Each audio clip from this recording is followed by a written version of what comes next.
সকালেতে সন্ধ্যা অবধি এই যে ঘুরে বেড়াই চারিদিকে, কিসের জন্য এটা আমরা ঘুরে বেড়াই? মনের তাগিদে? টাকা উপার্জন নয়, না টাকা উপার্জন করে কেটে খাওয়ার জন্য? টাকা উপার্জন করে কেটে খাওয়ার জন্য আমাদের এই সিটে চলা। ভালো মন্দ করে খাইয়েই দিন শেষ করতে পারলেই মনের শান্তি। সেই জন্যই খাওয়াটা আমাদের জরুরি। সে আপনি গোশ খান, আর ভাত খান, আর ডাল ভাত খান, যাই খান না কেন, এই ভাতের জন্য কিন্তু এত কষ্ট করা। যেদিকেই তাকান না কেন, শুধু খাবার আর খাবার। এই খাবারের জন্যই আমাদের যত কাজ, যত কর্মকাণ্ড। আপনি সকালেতে সন্ধ্যাবতী কাজ করছেন এই খাবার জন্য। আসসালামু আলাইকুম বন্ধুরা, কিরাম আছেন সবাই? এই পেটের তাগিদেই যাচ্ছি খাওয়ার জন্য। চারিদিক হাহাকার, রোদ, প্রচন্ড রোদ, গ্রীষ্মের এই তাপদাহে চারিদিকে এতটাই গরম যে মনে করেন মাথার চান দিয়ে ফাইটে চৌচির হয়ে যাওয়ার অবস্থা। কেউ রিক্সা চালায়, কেউ ভ্যান চালায়, কেউ বা মোটরসাইকেল চালায়, কেউ বা ট্রাক, ভ্যান, কত কিছু যে চালায়। কত ধরনের পেশা, কত ভিন্ন ধর্মী পেশা মানুষের এই জীবনযাপনে, কত ভিন্নতা।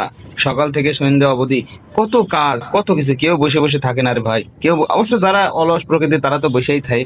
তারা অভিযোগ করে যে কোনো কাজ নেই, কি করব। কিন্তু কিছু শ্রেণীর লোক আছে, তারা সকাল থেকে সন্ধ্যা অবধি খেটে খেটে মরে। প্রকৃত পরিশ্রমের পারিশ্রমিক সৃষ্টিকর্তাতেই প্রদত্তিত হয়। তো যারা পরিশ্রম করে তারা কখনো হতাশ হয় না। তারা সামনের দিনগুলোকে আরো এগিয়ে নিয়ে যাওয়ার অনুপ্রেরণা পায় প্রতিনিয়ত। কিন্তু রে ভাই, পেটে ক্ষুধা নিয়ে তো আর কাজ করা চলে না।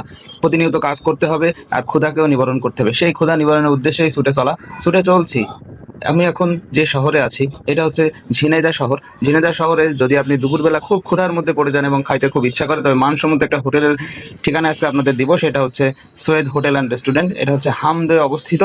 অর্থাৎ আপনি যদি মূল শহরেতে আসতে চান তাইলেও আসতে পারবেন, আবার যদি বাইপাস দিয়ে আসতে চান তাও আসতে পারবেন, পাগলাকানাই হয়ে আসতে চান তাও আসতে পারেন। এটা একটা আধুনিক হোটেল, খাওয়া দাওয়ার জন্য বেশ প্রসিদ্ধ এবং নিম্ন থেকে উচ্চ যে কোনো শ্রেণীর মানুষই এই যা খাতে পারে। ঝিনাইদহ শহর মোটামুটি একটা বড় শহর।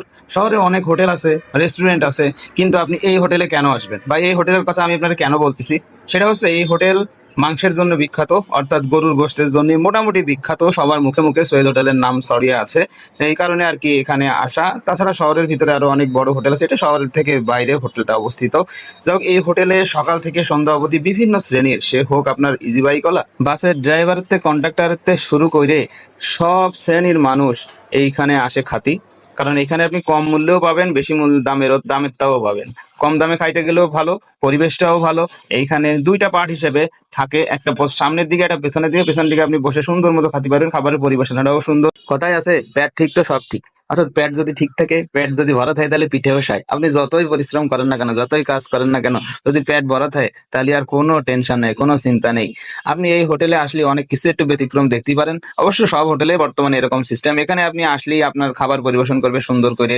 আপনি তাদের নাম খচিত প্লেটও দেখতে পারবেন।